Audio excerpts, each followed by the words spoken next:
New Testament readers, it is week 16, and this is going to take us further into the Gospel of Luke. I hope you're enjoying this reading. I hope you're appreciating how Luke has brought the story together. Again, we're in this middle section of the Gospel of Luke where Jesus is going deliberately to Jerusalem, where he's facing his death. So the shadow of the cross, again, is over everything, and we're still focused largely on Jesus' teaching. Well, we're going to begin this week in Luke 15 with verse 11. We began Luke 15 before. And remember that Jesus is telling three stories about lost things that are found and about the rejoicing that happens. This is his explanation as to why he eats with sinners. This is his participation in the celebration that is going on in heaven with God and the angels when even one sinner repents and is restored to God. And Jesus is in effect saying, I'm the one who is reconciling people to God. I'm bringing God's mercy into the world, and I'm participating in the rejoicing. If you are not, you are not doing what God is doing, which is bad news, right?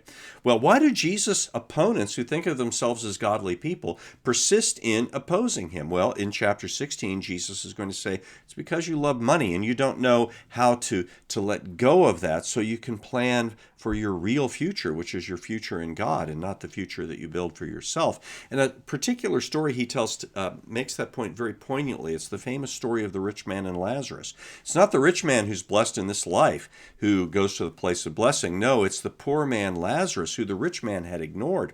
Well, Jesus' audience was kind of familiar with stories like that, but interestingly, he puts a different punchline on it. When the rich man says, send Lazarus to warn my brothers, well, they'll listen if someone comes back from the dead. Well, my brothers will.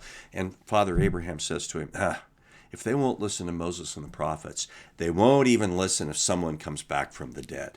And that's Jesus saying, if you're not listening to me now, you're not going to listen to me later. If you don't listen to the law and the prophets, you're not going to listen to me later. I am the fulfillment of the law and the prophets. My resurrection is going to be the fulfillment of God's promise. So he's setting the stage for what's going to follow. So there are people, though, who do respond to Jesus. People like the one leper of the 10 whom he cleanses, who comes back to him and thanks him. And Jesus notes this man is a Samaritan, and all the Jewish ones, they didn't come back. But he says, your faith has saved you, as he says to so many people whom he heals, pointing to more than just their physical wholeness coming about as a result of this.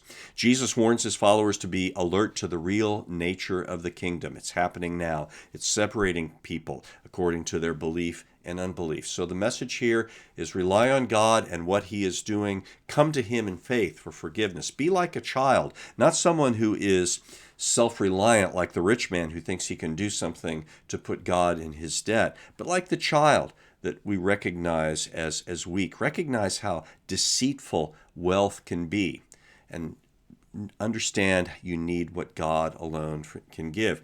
And so this section is going to close out as we read about a blind man.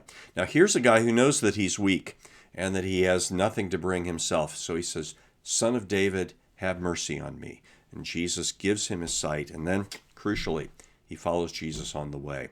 This is very, very kind of drawn together material out of a lot of different ideas, but pointing to one thing, that what God is doing in Jesus is fulfilling his promises, and we've got to give up everything else that we rely on and focus on him, rely on him, trust in him, the one who welcomes us into God's family, the one who celebrates with us because we belong to God's family.